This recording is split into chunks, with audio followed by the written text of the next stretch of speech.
All right, let's get started. So first of all, last week, thank you very much for all the work. That was a lot of information in a short time period. I think we handled it very well. So again, today and on Wednesday of this week, another jam-packed, and then we're off for a week, right? So, let's go over these quick. Don't want to spend too much time on them. Number 50, defensive team has to charge conference. Offensive team wants to now have a conference. You only charge the first one. So, team A meets. If team B wants to meet at the same time, that's fine. If team B delays and now their meeting is taking longer than team A's meeting, now you charge team B. Okay. 51, team playing with 8 players may later return to play with 9 players. That's true. I don't know how possible it is. Yeah, bring someone up from JV, somebody shows up late. If the guy that broke his leg is magically now appeared, or you uneject somebody, you can't do that. Pre-game conference, A and B is correct, so the answer is C. Umpire and chief shall emphasize that both head coaches and participants. I like to say it like this. No, if you don't know, I like to say it. I don't like to say it. Oh, act nice and play fair or something like that. Just keep it simple. I don't know. Maybe, Tony, maybe there's some language we're supposed to say. But just everybody be nice. Pretty easy. 53. Following a previous warning, the head coach shall be ejected for repeat violations when a player of his team enters the batter box with an illegal bat. Okay, again, we kind of talked about last week how we handle bats, right? Like, hey, if I notice that there's a big glaring sticker on there that shouldn't be there, or someone brings it to our attention. Game begins when you say play. Easy enough. 55. A doubleheader is A, 2 5-inning games, B, 2 7-inning games, C, a pain in the ass. B and C are correct. If an over-the-fence home run is hit to end the game, all runs scored before the game is terminated. That's correct. So you have a 1-1 tie, guy hits a grand slam. In the bottom of the 7th, the final score is 5-1. Another list of rules that we really don't care about. Team must provide at least A, 9 players to start a game, B, 8 players to finish a game. C, A, and B is correct. So you need 9 to start. If they don't have 9, you can't start. You need 8 to finish. If you only have 7, too bad. If that guy materializes again, he can come back. Where were we? 58. Ball remains live in play when the batter enters the batter's box with an illegal bat. False, so anything he does with an illegal bat didn't happen. Ball is immediately dead in both A and B. So an intentionally dropped fair bunt and an intentionally dropped fair fly with bases loaded. So for the intentional drop rule, it's very similar to the infield fly. So we only have infield fly when? First and second or bases loaded. The one exception is now if you have first only and you have an intentionally dropped fly ball, then you still call the intentionally dropped fly ball rule. What that is the reason that's there is to keep somebody, a shortstop or whatever, from going intentionally and then turning double play. Bill runs. Right. I thought it was with runners on first and third. Bases loaded, that's infield fly, they're on their own, you can potentially drop it, no? No, you can't. You can intentionally drop a fly ball if there's no potential double play. Okay. So if you got a scenario, so you got a runner on first, first and second, bases loaded. I guess first and third would go in there too. Intentionally drop is to protect them from intentionally dropping a ball and calling a double play. We'll come back to it at the end. So intentionally, it's got to be, the bunt's got to be fair.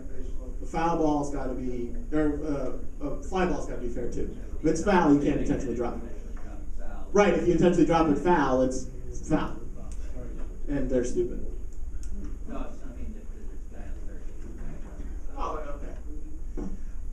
I've seen it once and it was in umpire school. They were trying. It's actually, I'm pretty sure it's the reason one of my buddies got a job. Because he got it correctly.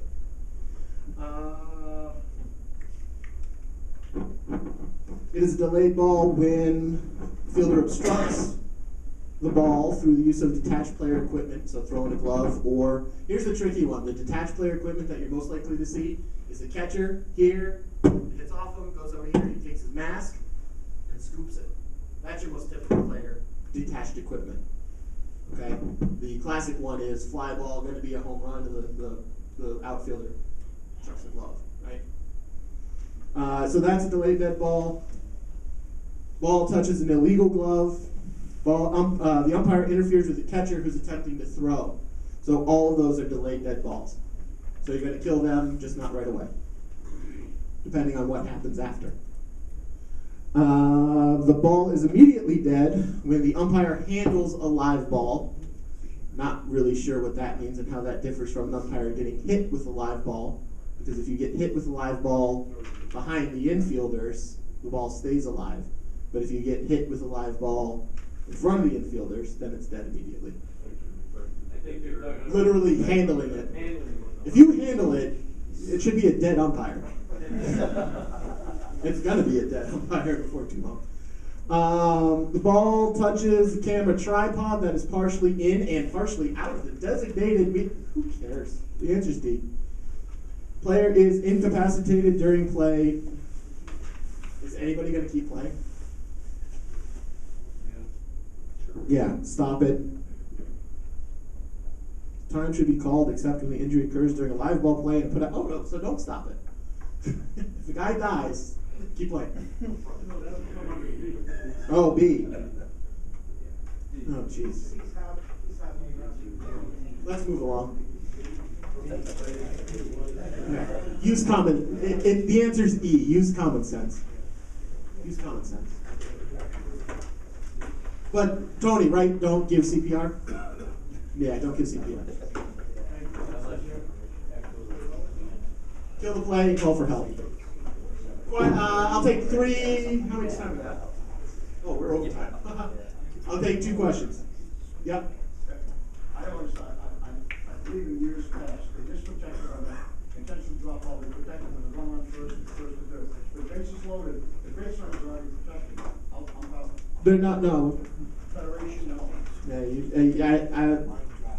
Again. What did we say for the answer to that one? Intentional drop. Which question was that, Jim? 59. 59. Yeah. So A and B is the correct answer. Okay. Anything else? Again, our likelihood on intentionally drop ball, pretty slim. All right. So we're going to go a little more in depth into two-man today. Do talk about some things that are advanced. I want to get a gauge for the room. Who here has never umpired a game? Okay, good. Who here has 3 years or less? Good. And then 3 years or more for the old man club.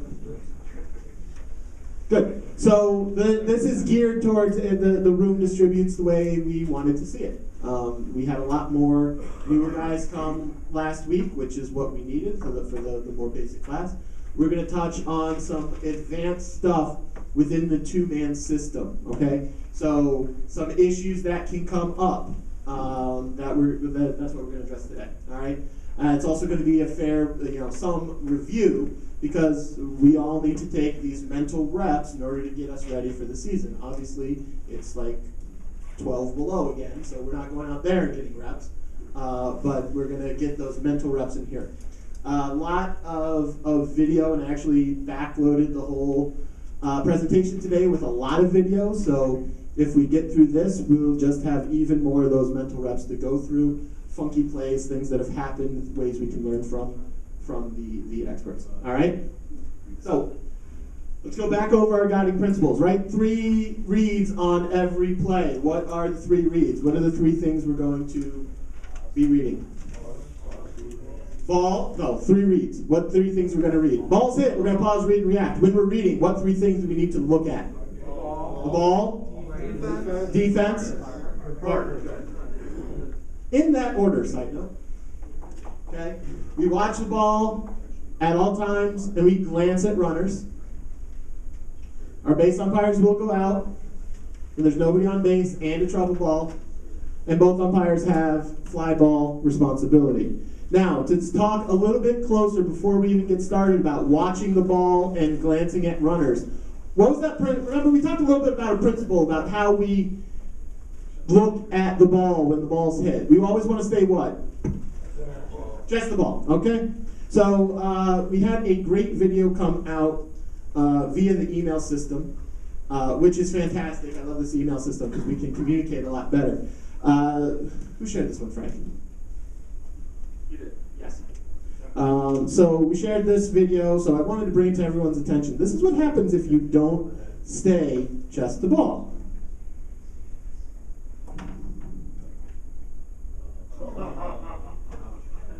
Right? Let's ask us a question, okay? This base umpire here, do you think he even has any idea that the shortstop is the one throwing this ball? No. No. So what did he need to do as soon as the ball was hit? That. 3 things. Look at the ball. No, 3 things. Goes in order. Ball's hit. You step up, turn, face the ball. All right?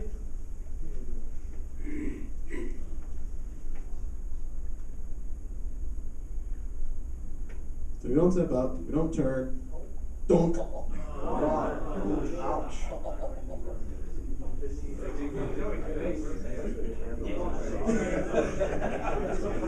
Yeah. All right, who wants to be this base umpire? Okay? Now, this is terrible and we're getting a joke out of it, but this dude's seriously hurt. Okay? And it frightens me the number of people that I've seen in the field house or on the field put themselves into that position. Okay? So how do we fix it? When the ball's hit, we what? Step up. That gives us some distance from these yahoos who throw things. Okay? Turn and face the ball. Because if someone was pointing a loaded gun at you, you'd probably want to be looking at that guy, right? Well, this can do almost as much damage. All right? So the next minute and a quarter is this guy writhing on the ground. Okay? What do we do with the runner?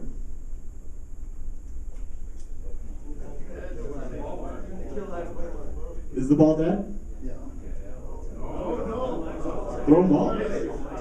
It's a thrown ball. Ball's not dead. The umpire might be dead, but ball's not dead. Now, I'd go and kill this ball as quickly as we can because the last thing we want is a freaking cluster screw happening on the field. What's that? Yeah, right. All right, so just something to keep in mind. I wanted to share that with everyone. Did anybody not see that on the email? Everyone saw it? No? Nobody saw it. Did you send it to everybody or just me? Oh, I'm awesome. I thought you sent it to everyone. Yeah, thanks, Sean. Yeah, good. I thought you sent it to everyone. Well, next time if it's something like that, let's send it to everyone. Fair enough. Well, credited where credit's due. That was a great video. Good learning experience. Yeah, right. All right, so those are our guiding principles. Any questions on that? So this is stuff we talked about last week. Any questions? Nothing? Good. All right, nobody on. What's on our checklist? Who wasn't here last week? Okay, when I say checklist, what I mean is these are the things that we're going to go through in our head pre-pitch to make sure we're prepared for the play that's about to happen. Okay? An umpire's biggest enemy on a field, it's not coaches, it's not players, it's not people with crazy arms, okay? It's surprise. The biggest enemy of an umpire is surprise. So we want to make sure we're not surprised. So go through this checklist every time. With nobody on, what are some things that could happen? Check swing, good. Fair foul. How do we determine when the base umpire has foul ball? Anytime it breaks the pane of glass, I heard pane of glass, good. Anytime it breaks the pane of glass, we imagine a pane of glass at the front corner or the front edge of first base running all the way to second base. That ball hits that pane of glass, it breaks that pane of glass, it's going to be the base umpires. How many people should call this ball foul? One. If there's two, there's a problem. Okay? Well, yeah. So check swing, fair foul. Most likely we're going to have a ground ball. That's our most typical play out of here. You might go out on a trouble ball. And what are our keys if you're going to go out? What makes it a trouble ball? What tells us? What tells us? The defense, good. So that right fielder is going where? Hard in. Hard out. Towards the wall. Towards the other fielder. Good.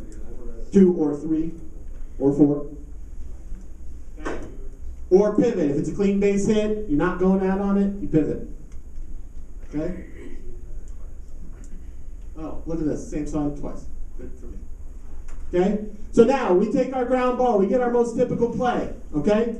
What are we going to do? What's our job as the base umpire? Where do we go? Hard towards the back corner of second base. Good. When do we stop? When the guy fields the ball. Good. And then what do we do with our feet after we stop? You square your feet to what? To first base. Good. And you keep your head on the ball so you don't end up like that guy. Should we call him Mike again? No. Okay. So the thing with this method, and other times and other places they've taught, get 90 degrees or take 2 steps off the line, okay? The thing with this method, the reason I like it is, we talked about it before, it gets you further away from the play. When you get further away from the play, everything opens up for you, right? And you don't get that surprise. You don't get the play that blows up, okay? So we get further away. The downside of this method is we get further away, okay? So now we have to adapt. It puts us in a position where we're not as good, we're not in as good a position to see a swipe tag or a pulled foot, okay? So how do we combat that? Somebody in here is going to go, well, let's just let the base umpire do it, or the plate umpire call it. No. Thank goodness we are making progress, because 2-3 years ago, somebody would have said that. All right? So we're never going to ask our plate umpire automatically for help on that. All right? It would be like a pitch coming in, and my plate umpire going, hey, was that ball or strike? Okay? That's the same idea. We're not going to do that. So what do? We have to adjust. Okay? What's the first step to it? So if this first baseman is going to come off the bag, that means what happened to the throw? It was off target. It was not a true throw. It's a bad throw. Okay? So wouldn't it behoove us, wouldn't it be in our best interest to know that it's a bad throw earlier? Right? Okay, so what are some keys? Okay, well, it's the 7th inning, and little Billy, who's playing second, hasn't made a good throw all friggin' day. That's clue 1. Okay? You might know that there's something going on. We want to read the throw out of his hand. Okay? We want to read the throw out of his hand. We can start seeing that it's not a good throw as soon as it's here. All right? And it's coming out of his hand. That's when we got to start reading it. Who is this is new for how many people? It should be new. It's new for most of us. Okay? We just kind of assume. We want to determine, we want to know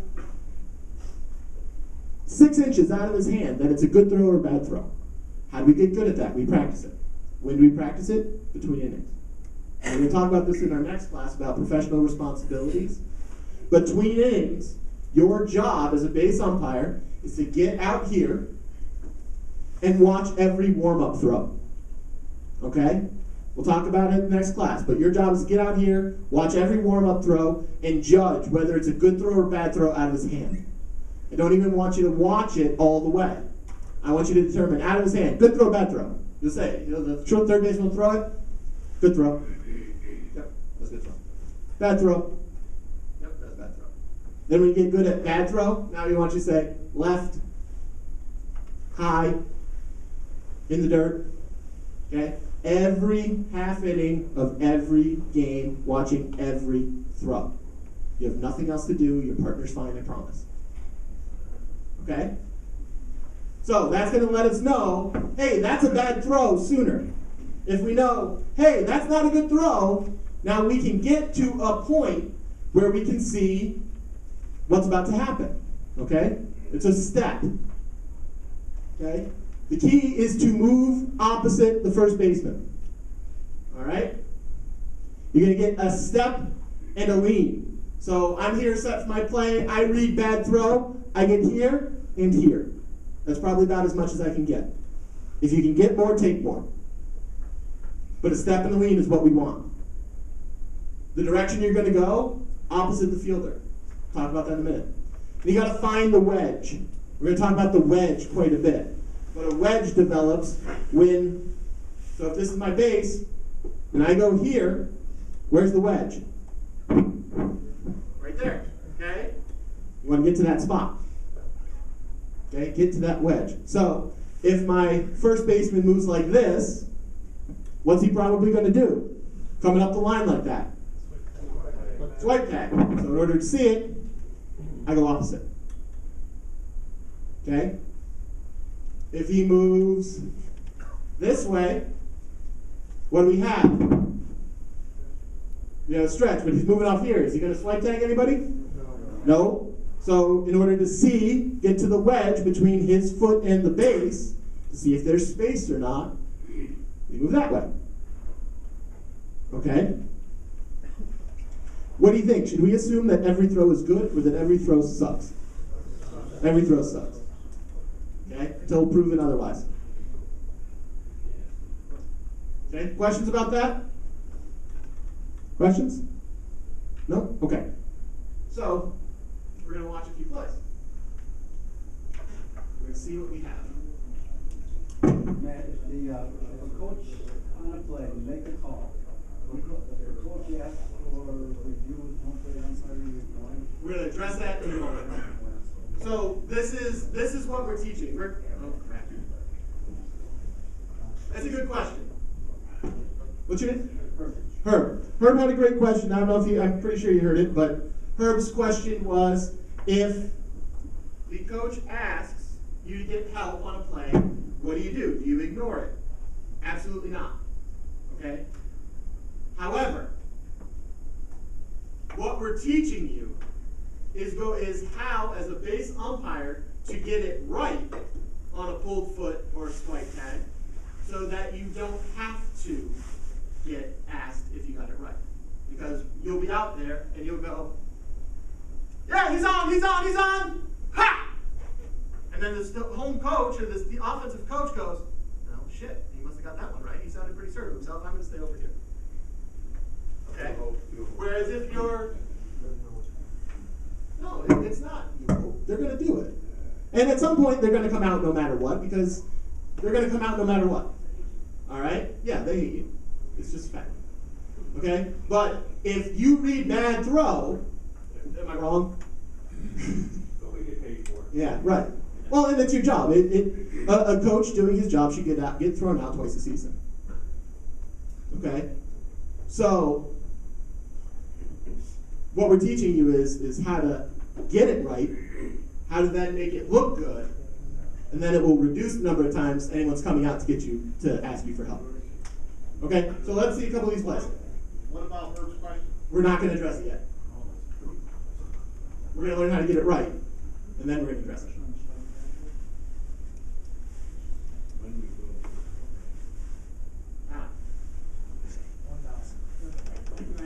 State Farm.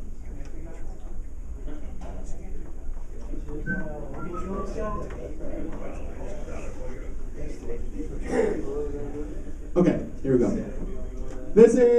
Hang on. So this is a series of plays at first. Okay? It's a series of plays at first. This is from the World Series a couple years ago. Series of plays at first. They're all going to be taken a little bit differently. All right? So let's look at how they're taken. So we've got a slow roller, bunt, Okay, coming from the inside. Let's see where our guy is. Feet are square, head stable. He's locked in on his tripod. Where are his eyes right now?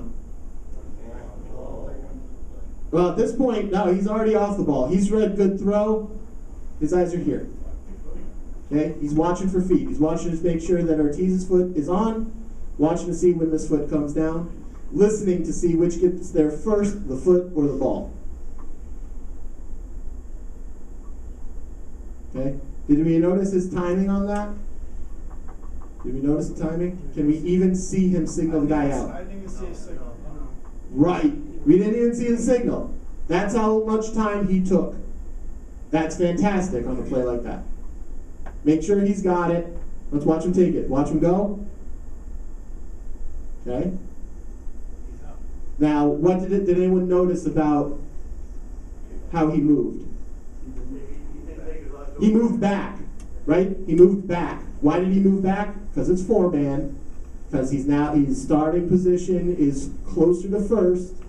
Because you've got the runners there and it's being held on. So you got to be closer. Okay. So would we move back? No. But look at where he's running to. Let's watch his position, and we understand that second base is like over here somewhere, right? Where's he run towards? Back corner, second base. Okay, he's got to move backwards to do it because he's starting up a little closer than we would, with good reason. But he's moving to the exact same spot where we want to be. Okay? Now let's watch him call a play. Still don't get there, right? It's that slow. A play like that, make sure everything's happened. There's no rush. It's not a block charge in basketball.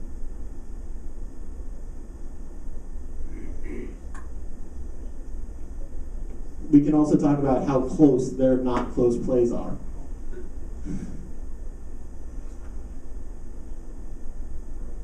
Second base. Ground ball to second base. We take this play from fair territory or foul territory? Fair territory, unless the extreme happens. Look, there he is. Now he's closer because he doesn't want to get to a point where he's in the way of the throw.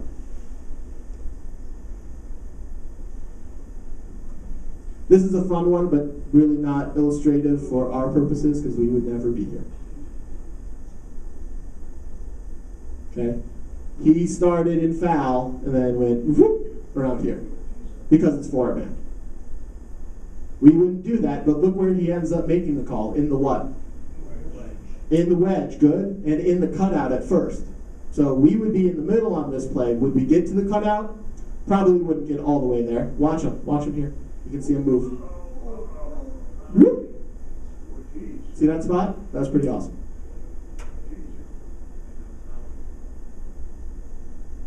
Yeah, these are all Ortiz. The title of this video is Holy Shit, Ortiz Can Play First. Okay, those soft throws, like that throw that Pedroia just gave him there, that little soft chuck, right, toss, those are the hardest plays to call because something gets taken away from you. Your sound is gone. Those are the hardest plays to call, so how do we make up for it? Proper use of eyes. Here. Oh, he did catch it. That's pretty cool. Ah.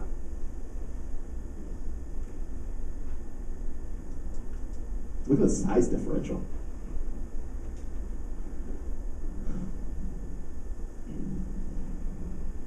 Look at our plate umpire too.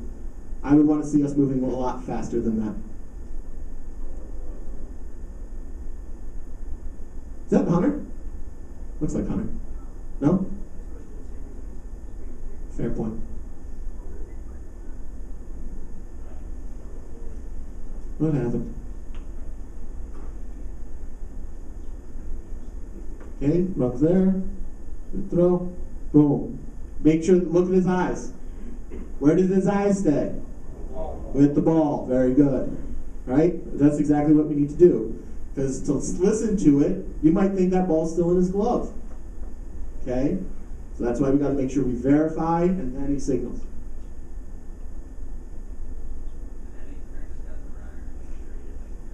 Excellent point. Monitor the runner there when he goes by first and you get a pass ball, because you might have what? He might go to second. For us, so he turned and watched because he's got someone covering his ass, right? What do we have to do? That ball scoots away. There's nobody on. That ball scoots away. Now where do we got to go? We got to play it second, right? But we got to make sure that we're taking a peek at our runner, because if he takes 2 steps this way, now we got a possible tag play back into first. Okay? So yeah, we got to be super aware of what's going on there and super aware of our responsibilities, because if he takes off, we don't want to be behind that play. We got to stay ahead of it. 2-man sucks, doesn't it? You'll never do it. Maybe not on that one. Who's got, so this ball goes by. Nobody's on. Who's got whether the ball goes out of play or not? Plate guy, good. Is my base guy ever going to watch that? No, he's got enough other stuff on his plate. When that ball scoots by like that, my plate guy should be giving a that's nothing, because it doesn't go out of play.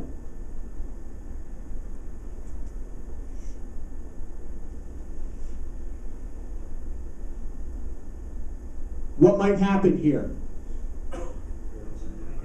Runners lane interference, excellent. Okay, he signaled this for no catch, right? Because that was a 3rd strike. He swung. There's less than 2 outs, and first base is empty. No catch, no catch. Now here comes a throw. If he were to take 2 steps forward and is right there and gets hit with the ball, you would have runners lane interference.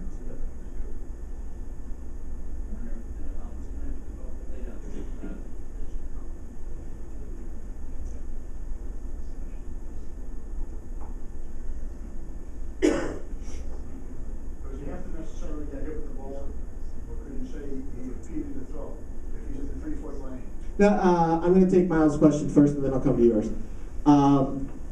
He's actually on the line. He's getting right to that line. Yeah, I would like to see him take a harder step to get there, but his patch is cooler than my patch, so he's okay. But he's in the spot where we need to be. We need to be on the line, because we can't judge whether or not he's inside the line if we're not on the line. What I mean by that is straddling the first baseline, which is where he is as this play happens. Would I like to see him take a harder? I'd like to see him take a harder step. His patch is cooler than my patch. He's allowed to. Okay. Does he actually have to get hit? He's got to do something he's got to do something pretty bad to impede the throw. Just being there isn't enough. If he's like 5 or 10 feet away from the first baseman, Here's clearly in fair territory. Here's the other. And your judgment impedes the throw. Here's the other deal. It's got to be a true throw. Okay, true throw. So if he's inside and catcher air mails it to right, that's nothing. He throws it in the dirt, it's nothing. He makes a good throw and it drills him, that's something. He makes a good throw and that first baseman hits the field, or that batter runner hits the fielder, you might have something there too. But that's why we get paid the big bucks, and I'll tire that play. Okay? Oh yeah, this is a ton of judgment. This is a ton of judgment. So even more reason where when we see that happen and we're gonna get a throw there, be it a drop 3rd strike or a bunt or a little dribbler or whatever it is, all the more reason we have to clear our mass quick, clear the catcher to the left, get on the line.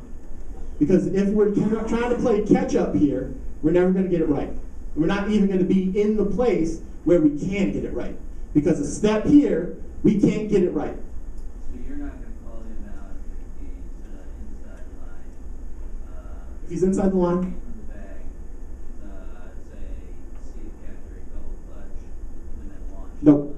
Absolutely not. Nope.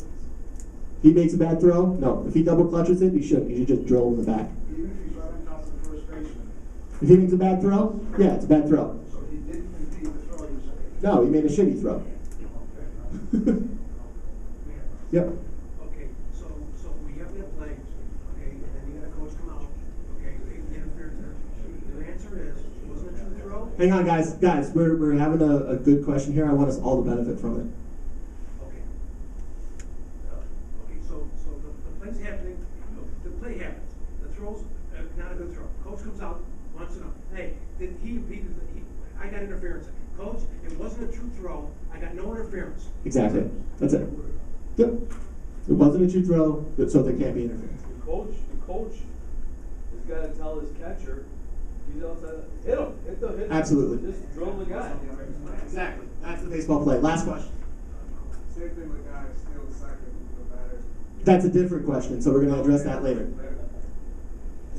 Inside, outside, they say inside, outside.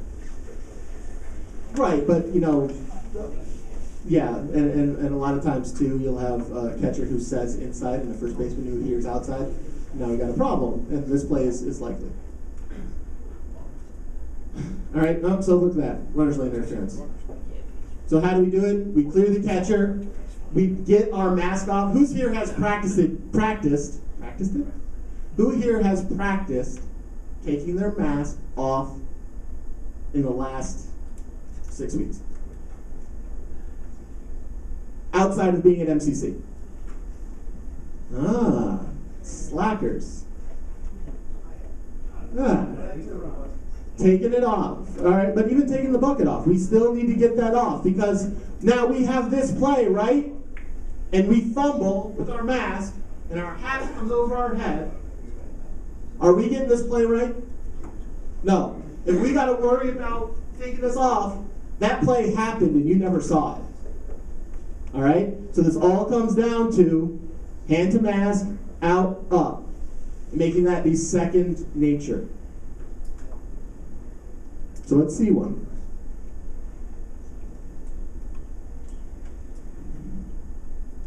And remember, this is less about the rule of what is interference and what isn't interference, and more about how do we even see whether it's interference or not. So let's keep focused there. How do we even see whether it's interference or not? I don't know why all the Clips are Red Sox this week.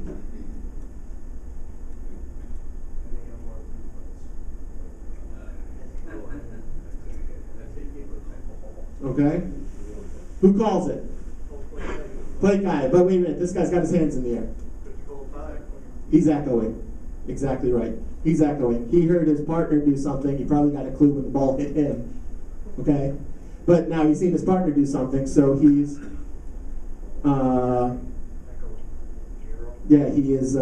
he's echoing. There's a better view of this. Oh, and of course Leland wants to ask. So here comes the question. Hey, watch this. It's really not much of an argument.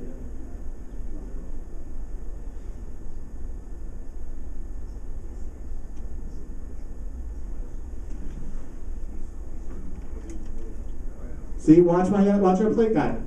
He signaled it fair, and then he stayed there. Watch the plate guy again. He gets there. He's got to step and lean, and he calls it right away.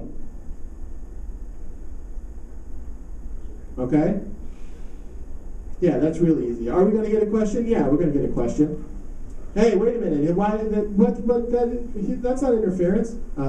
Skip. He was inside, but he was really close to the base. Really close to the base. He's allowed to be there. No, Skip. He ran inside the entire time. I watched him from the time he hit the ball. No, he didn't. Yes, he did. You suck. Right. Okay? So let's keep in mind, the reason that we clear the catcher to the left and come up the line is to get this play. The reason is not to provide help on the swipe tag or the pulled foot. Okay? Now, let's say for some reason our base umpire has an aneurysm and doesn't see whether or not it was a swipe tag or a pulled foot. Okay? Now, here comes Leland. He goes, oh, he was off the bag. He's safe. Coach, I saw that. He was not off the bag. Well, you got to get help on that. No, I took a step in the lean, and I saw him right on that bag. I know it was close. It pulled him off, but it wasn't that close. He held that bag. No, get help. Coach, I'm not going to get help. It's my call. Well, you have to get help.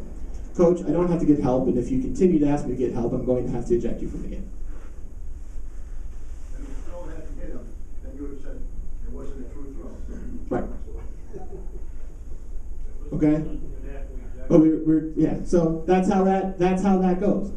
Now, let's say you actually do not see the play. Let's say the shortstop or the second baseman runs directly in front of you after he throws it or is doing something like that. You legitimately don't see it. Well, you're probably going to have to call him something. And then when it's asked, be like, Coach, I'll tell you right now, that second baseman ran right through me. I don't know. Hold on. Now you can go get help. But you're never going to do it like a check swing. Okay? Questions on that? Being able to get these pulled foot, swipe tag, and make the adjustment, that's the mark of a good umpire. Okay, getting the six hopper to short where he's out by 4 steps, Stevie Wonder can call that guy out. Stevie Wonder has. Stevie Wonder sang the national anthem at a game that Jim Evans was doing. He said, hey Jim, I hear you teach umpires. He goes, yeah. He goes, teach me how to call somebody out. He says, okay. He goes, this is the sound of a ball hitting a glove. This is the sound of a foot hitting a base. Is he out or safe? He's out, right? Even Stevie Wonder got that one right. Stevie Wonder gets 90% of them right. Good umpires get the other 10%. And that's why we're all here today. Room full of good umpires. All right, questions about that? How to get that interference? Good. Pressure. All right, so this, we said ground ball's the infield. We want to take it from which place, fair or foul? Fair. 99.5% of the time we're going to take it in fair. Okay? 0.05% of the time we're going to take it in foul. Okay, and we're only going to take a play in foul territory if there's pressure. That means that where we would go to take our play would put us in the way of the throw. Okay? Or it would cause rapid head movement. Because with rapid head movement, you get a little, right? Can you call anybody out or safe if you're moving your head rapidly? No. Okay? If you have one of those two things, you'll move to foul territory. Like I said, this is 0.05% of the time. When you're saying pressure, are you talking about a situation where, say, the second base ball Yes. is in on the grass, So the baseman is pushing?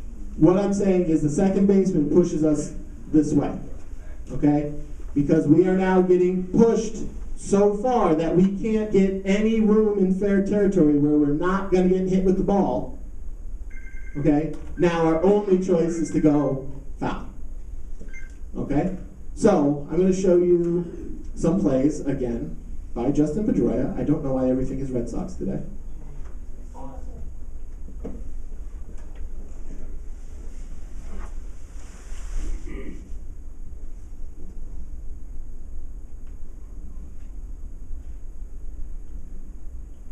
Come on. There we go. All right, so this is like a whole season highlight reel of his plays. Okay, I want you to see how many. I'm just going to run it. We're not really going to stop. I'm just going to run it. But let's see how many of these plays are taken in fair versus foul.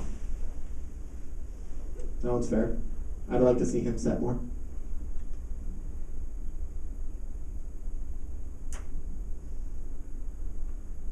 That was a pretty cool play.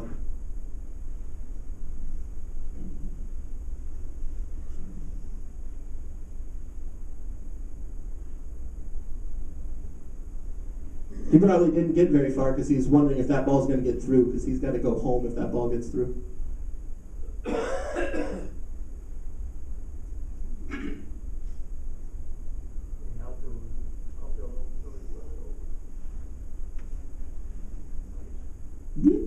Get ready. So, what did people think when that ball went up the middle like that? What were your thoughts? Base hit. I heard someone go, great play. You know what I said? Holy shit, that's going to be close. Okay? He's diving up the middle. I better get ready because this is going to be close.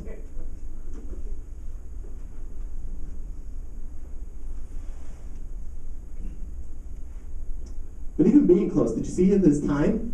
Yeah, it was close. Ball.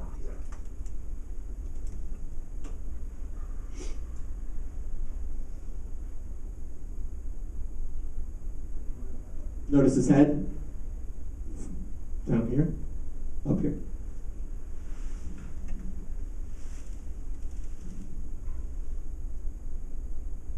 Same thing. Keep on. If you're watching nothing else, watch the umpires' heads. Oh, even that far over, he still has enough room to go fair. So now we're like 0 for foul, right? We've taken everything fair so far. Probably seen 8 plays. And we probably had interference in second. Interference for us, not for them.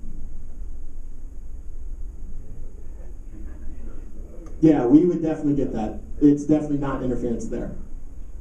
Oh, look how far over he is. Oh, where's the umpire? What happened? He went foul on that one. All right? So that's what? A dozen of his best plays, and only one of them he goes foul.